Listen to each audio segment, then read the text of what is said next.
Pessoal, estamos aqui na Visconde do Rio Branco, é a rua que eu aproveito para contar a história da Maria Jandira dos Santos. Não sei se vocês já ouviram falar da Maria Jandira. Não? Maria Jandira era uma moça de Itapetininga. Ela não era campineira, como muita gente disse. Provavelmente foi abandonada aqui na cidade, grávida. Essa é uma das versões. E aí, preciso muito da ajuda de vocês, hein? Agora, preciso que vocês me ajudem aí. Ela trabalhou numa pensão de uma empreendedora chamada Laudelina, e seu comércio era voltado para o entretenimento adulto masculino. Entenderam? Tá joia?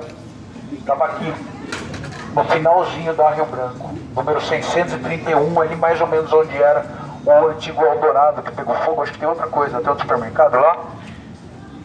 E Maria Jandira dos Santos fez muito sucesso, era muito bonita. Só que conheci um cara que eu vou chamar de Carlos, tá? O nome dele não é exatamente esse. Estou contando uma versão bem popular da história. A gente estava até conversando agora. Estou escrevendo um livro sobre mulheres que foram assassinadas e que viraram milagreiras de cemitério. Então a gente está estudando um pouco mais as histórias, a biografia da Maria Jandira. Então eu vou me ater hoje aqui à versão popular, tá? Ela estava trabalhando lá, fez muito sucesso, conheceu esse Carlos, se apaixonaram e decidiram viver esse amor na intensidade que eles queriam, longe do julgo, dos olhares preconceituosos da cidade, que jamais dariam paz para eles. Ela pega todo o dinheirinho dela, compra uma mala, compra um vestido de noiva, vai para a estação, adquire 2 bilhetes. O Carlos era playboy, não tinha dinheiro, recebia mesada. Então a Maria Jandira, que ainda tem que comprar tudo para os dois, e fica esperando ele no dia e na hora marcada. Ele não aparece. Ela, tomada daquele amargor da rejeição, retorna até a casa de entretenimento adulto da Laudelina, veste seu vestido, joga álcool no corpo, tira sua própria vida, se queima. Ainda é socorrida, mas não resiste, falece, levada lá para o cemitério da saudade, sepultada em um terreno que depois vira um túmulo e depois vira um altar de uma devoção marginal. A gente chama de devoção aos milagreiros e milagreiras de cemitério. Esse é objeto de estudo da minha vida nos cemitérios, é milagreiro e milagreiro de cemitério. Isso aí, até para dar uma afirmada aqui. A Maria Jandira morre em 1934. Esse processo devocional dela é muito rápido, muito imediato depois de sua morte, porque eu não sei vocês, mas eu acredito muito que não há nenhuma punição para quem não segura a barra e decide ir embora, mas tanto por sua profissão como pela forma que ela desencarnou, existia um preconceito imenso, não apenas a Maria Jandira, mas também a seus devotos e devotas. Eu acho uma baita sacanagem, não sei o que vocês pensam mais uma vez, mas eu acho que depois daqui, mesmo para quem não segura a barra e decide tomar as rédeas dessa situação, não tem nada pior do que o inferno que a pessoa vive aqui. Então eu acho uma baita sacanagem ainda ficar julgando pessoas e famílias por essa razão. Essa é a minha opinião. Precisar ajudar, a gente ajuda, a gente acolhe, a gente abraça, mas quem sou eu? Aliás, estou falando uma coisa que meio que foi o filho do homem que falou, né? Tira a primeira pedra quem não tem pecado, né? Então, a Maria Jandira é sepultada, seus amigos e amigas bancam não apenas seu sepultamento, mas também essa estrutura que se torna um túmulo. Muita gente vai lá. Em 1954, e eu não gosto de fazer crítica à imprensa, juro mesmo, eu tenho a imprensa como amigo, mas tem um jornal, eu não vou falar o nome, é um jornal aqui do estado de São Paulo, que faz um artigo muito depreciativo, tanto da Maria Jandira como da cidade de Campinas e dos devotos da Maria Jandira, dizendo que é uma insanidade esse tipo de devoção aqui, mas vale lembrar, o povo não julga isso, o povo não julga só ele, o povo não perde tempo em julgamento, o povo tem mais força para se compreender na dor da outra pessoa do que necessariamente de julgamento, pelo menos isso era antigamente, né? Então Maria Jandira acaba se tornando essa milagreira lá no cemitério com muitos pedidos voltados a questões afetivas. Muito bem.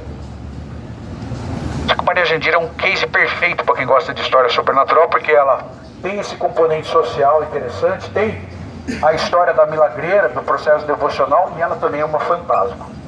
Então, numa ocasião, já de madrugada, o segurança do cemitério começa a fazer sua ronda e vê uma moça com a descrição da Maria Jandira: cabelos pretos, compridos, vestindo um vestido branco, muito parecido com um vestido de noiva. E, eu não sei se vocês sabem, seguranças de cemitério têm uma obsessão para tirar a mulher de branco de cemitério de madrugada. Eles vêm, em vez de sair correndo igual todo mundo, não, eu vou cumprimentar, eu vou lá tirar essa mulher de lá. E começa a gritar para a mulher: por favor, senhora, sai, tá fechado o cemitério, vem para cá, tá fechado o cemitério, por favor. E a mulher nem tinha, quando ele vai chegando perto dela, percebe que ela não toca os pés no chão, ela está flutuando, e ele fala: fodeu. Começa a se encolher de medo, e a Maria Jandira percebe ele. Eu não sei se vocês já assistiram Piratas do Caribe, quando tá lá no, acho que é Old Dutch, que as pessoas ficam em outra gravidade, então o cabelo mexe devagar. É isso que acontece quando você encontra com um fantasma. Então você presenciar isso, decida se quer ou não ficar lá. Uma outra coisa que acontece quando você encontra um fantasma, pode querer conversar com você. E a Maria Jandira decidiu conversar com esse segurança, e também não sei se vocês falaram com o fantasma já, mas quando você conversa com o fantasma, ele fala por telepatia, então ele não fala igual eu. E aí você entende. E ela perguntou para ele: Carlos, é você?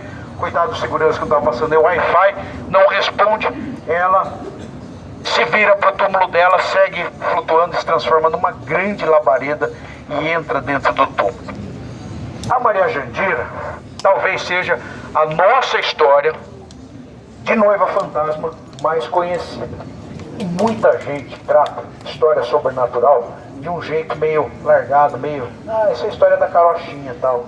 E eu sou um defensor das histórias sobrenaturais. Aliás, tem duas coisas que eu defendo muito: lobisomem e história sobrenatural. Eu sou a Luísa Mel dessas duas histórias. Defendo mesmo. Lobisomem principalmente. Mas a história sobrenatural, ela traz um diagnóstico muito preciso do tempo e espaço que ela foi concebida. Então a história de noiva fantasma, para mim, pode ser um case de estudos acadêmicos, porque só existe noiva fantasma porque existia um pensamento vigente, comunitário, de que o propósito de vida de uma mulher era o de se casar e o de se casar com um homem. Se não existisse esse pensamento, não existiria noiva fantasma, porque eu tenho certeza que vocês nunca ouviram falar de um noivo fantasma. Eu conheço uma história, só vou contar já para vocês. Vocês nunca ouviram falar, porque nunca foi o pensamento comunitário ou coletivo ou o senso comum de que o propósito de vida de um homem era o de se casar e servir uma mulher. Ele era o que ele queria ser. Podia ser médico, tudo podia ser. A mulher não. A mulher tinha que ser a esposa, precisava se casar com o cara. E é por essa razão que existe noiva fantasma. Por quê? Que são os fantasmas, senão esses espíritos que ficam no looping tentando cumprir uma tarefa, ou em um looping tentando alcançar algo que ele tem apego. Então o fantasma fica assim. Isso para quem acredita em fantasma. Para quem não acredita em fantasma e vê apenas a partir da perspectiva social ou antropológica, a gente vê que a história sobrenatural é mobilizada pelo senso comum, que é o grande promotor do imaginário popular.